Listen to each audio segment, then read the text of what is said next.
अस्सलामुअलैकुम, welcome to my channel math solutions. आज exercise 3.2 के रिमेनिंग क्वेश्चंस 2 रह गए थे, 8 एंड 9। मैं वो सोल्व करूँगी। इससे पहले वाली वीडियोस में क्वेश्चन नंबर 1 to 7 सोल्व मैं कर चुकी हूँ। उन वीडियोस के लिंक डिस्क्रिप्शन में मौजूद हैं।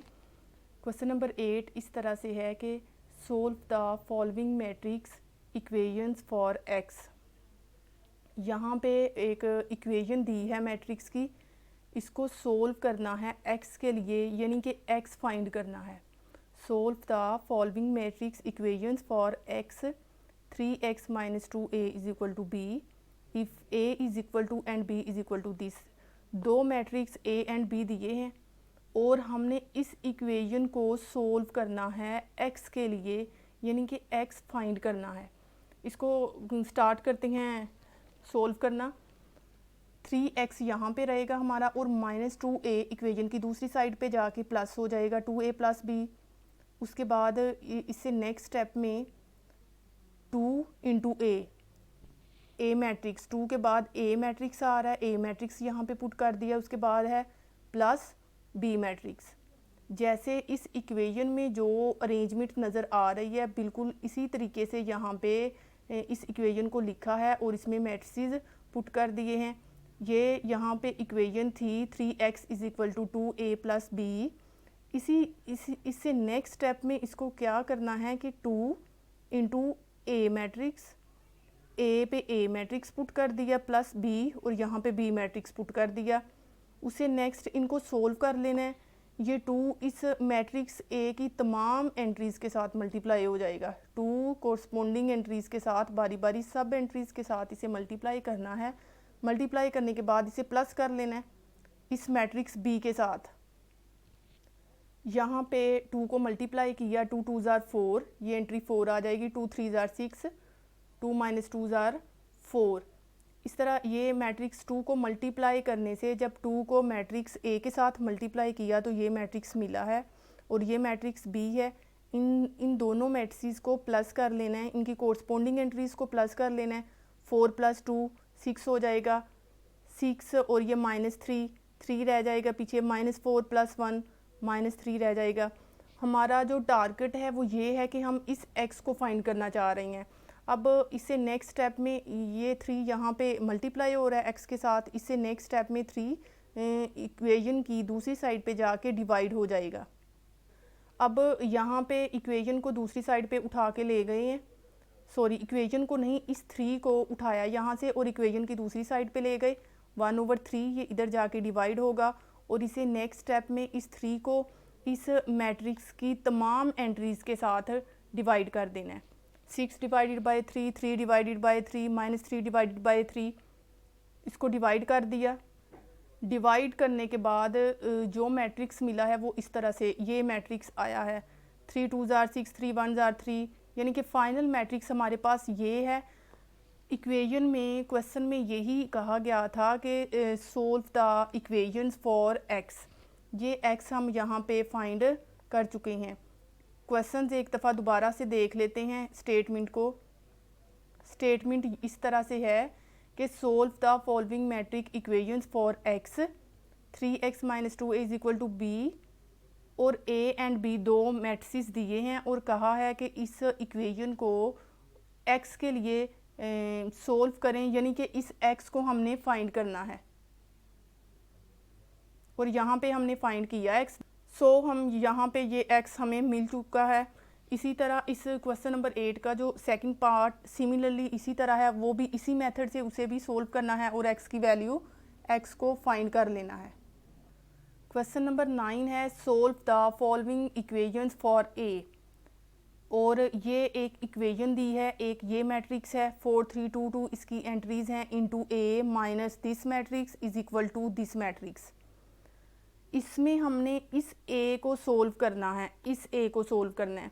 जबकि क्वेश्चन नंबर 8 में हम इस इक्वेशन को सोल्व कर रहे थे x के लिए, यानी x हमने x मैट्रिक्स फाइंड किया, लेकिन यहाँ पे क्वेश्चन नंबर 9 में मैट्रिक्स a फाइंड करना है। इसे स्टार्ट करते हैं इसका सलूशन।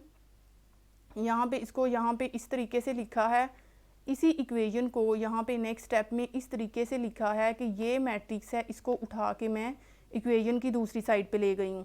ये मैट्रिक्स एज इट इज़ यहाँ पे रहेगा ये यहाँ पे ये मैट्रिक्स जो उठा के मैं इक्वेशन की दूसरी साइड पे लेकर गई हूँ ये यहाँ पे लिख दिया, और प्लस -1 -4 3 6 जिस मैट्रिक्स की एंट्रीज़ हैं वो एज इट इज़ ही यहाँ पे पड़ा है। सिर्फ ये होगा कि जब ये मैट्रिक्स इक्वेशन की दूसरी साइड पे जाएगा तो इसका साइन चेंज हो जाएगा, माइनस का साइन इसका प्लस में चेंज हो जाना है। यहाँ पे अब इसे नेक्स्ट स्टेप में इन दोनों मैट्रिक्स को प्लस करके सोल्व कर लेना है। इसको किया प्लस कर लिया, प्लस करने से हमारे पास ये जो चीज़ है ये एज इट इज़ ही यहाँ पे नीचे मैंने इस तरह से लिख दी है, ये matrix into A is equal to, और इनको यहाँ पे प्लस किया 2 - 1 3 - 4 -1 + 3 -2 + 6। इस मज़ीद नेक्स्ट स्टेप में इसको सोल्व करने के बाद इस मैट्रिक्स को जब सोल्व किया तो इस तरह का मैट्रिक्स मिलेगा। इस तरह का मैट्रिक्स आ गया है और लेफ़्ट हैंड साइड को एज इट इज़ ही नीचे रख दिया है। अब ये मैट्रिक्स है, इसको लेट कर लेते हैं कि ये है बी, यहाँ पे मैंने लेट कर लिया कि B is equal to this matrix. अब इसे नेक्स्ट स्टेप में यहाँ पे बी ए लिख दिया, इस मैट्रिक्स पे हमने लिखा बी है into A is equal to this matrix. हमने फाइंड करना है मैट्रिक्स ए, हमने इस इक्वेशन को सोल्व करना है मैट्रिक्स ए के लिए। अगर दोनों साइड पे इक्वेशंस की दोनों साइड पे बी इन्वर्स ले लिया जाए तो हमारे पास ये सिर्फ इस लेफ़्ट हैंड साइड पे ए रह जाएगा। अगर इक्वेशन की दोनों साइड पे बी इन्वर्स को मल्टीप्लाई करते हैं तो सिर्फ ए मैट्रिक्स रह जाएगा। और करके देखें इसे, now multiplying B inverse on both sides of this equation. यहाँ पे b हमारे पास a के लेफ़्ट साइड पे पड़ा है, so b inverse b matrix a और b के लेफ़्ट साइड पे लेंगे। सिमिलरली इक्वेशन की दूसरी साइड पे भी b इन्वर्स हमने लेफ़्ट साइड पे लेना है, राइट साइड पे नहीं लेंगे। ये b इन्वर्स और b आपस में कटिंग हो जाएंगे और पीछे रह जाएगा matrix a is equal to b inverse this matrix. अब ऊपर हमने लेट किया था बी इन्वर्स फाइंड करते हैं। बी इन्वर्स फाइंड करने के बाद इसकी वैल्यूज़ यहाँ पे पुट करनी है। ये यहाँ पे साइड पे बी इन्वर्स मैं फाइंड करती हूँ। यहाँ पे बी इन्वर्स फाइंड करने के लिए यहाँ पे मैट्रिक्स बी का डिटर्मिनेंट लिया है, मैट्रिक्स बी का डिटर्मिनेंट ले लिया है जो कि 2 आया है। इसकी प्रिंसिपल डायगोनल्स को मल्टीप्लाई किया और सेकेंडरी डायगोनल्स को मल्टीप्लाई करके माइनस कर दिया। एडजॉइंट ऑफ बी निकाल लिया है। यहाँ पे एडजॉइंट ऑफ बी निकालने का ये तरीका है कि ये जो इसके प्रिंसिपल डायगोनल्स हैं इनको रिप्लेस कर देना है और सेकेंडरी डायगोनल्स की जो साइन हैं वो चेंज कर देनी है। उसके बाद इसका ये एडजॉइंट आ गया है।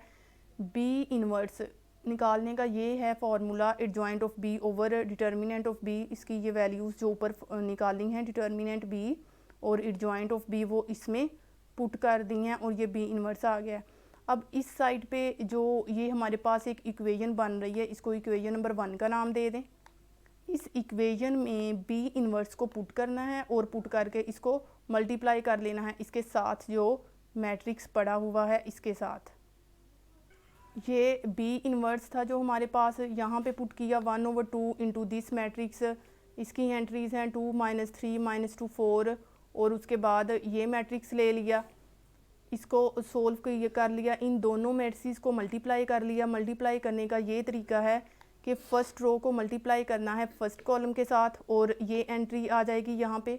उसके बाद फर्स्ट रो को मल्टीप्लाई किया सेकंड कॉलम के साथ, कुछ ये इस तरह की एंट्री मिलेगी। उसके बाद नेक्स्ट सेकंड रो को मल्टीप्लाई किया फर्स्ट कॉलम के साथ और उसके बाद सेकंड रो को मल्टीप्लाई किया सेकंड कॉलम के साथ और इनको प्लस माइनस करने से ये हमारे पास फाइनल जो मैट्रिक्स है वो ये आया है ए का।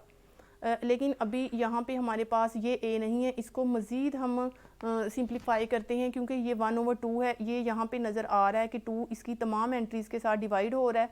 इसको डिवाइड कर लिया 2 इसकी तमाम इस मैट्रिक्स की एंट्रीज़ के साथ डिवाइड हो जाएगा और उसके बाद फाइनल जो मैट्रिक्स है हमारे पास ये मिला है ए मैट्रिक्स हमें मिल चुका है। यहाँ पे -2 -7 इसको यहाँ पे ये कर दिया। हमें इस इक्वेशन को सोल्व करने पे मैट्रिक्स ए हमने फाइंड करना था, जो कि फाइंड हो चुका है। सिमिलरली क्वेश्चन नंबर 9 का पार्ट 2 उसमें भी यही काम करना है कि इसका मैट्रिक्स ए फाइंड करना है उन इक्वेशंस को सोल्व करने पे। यहाँ पे एक्सरसाइज 3.2 एंड हो जाती है इसकी। डिस्क्रिप्शन में, यहाँ पे डिस्क्रिप्शन में इससे एक्सरसाइज 3.2 के जो फर्स्ट 7 क्वेश्चंस हैं उन वीडियोस के लिंक्स यहाँ पे मौजूद हैं, आप देख सकते हैं। इंशाल्लाह इसे नेक्स्ट वीडियो में लेकर आऊँगी मैं 3.3 एक्सरसाइज, और उसकी थ्योरी भी करूँगी स्टेप बाय स्टेप, और क्वेश्चंस भी सोल्व करूँगी। अगर आपको ये वीडियो पसंद आई हो, क्वेश्चंस समझ आए हों, तो प्लीज़ इस चैनल को लाइक कीजिए और सब्सक्राइब कीजिए, बेल आइकन ज़रूर प्रेस कीजिएगा। अल्लाह हाफिज़।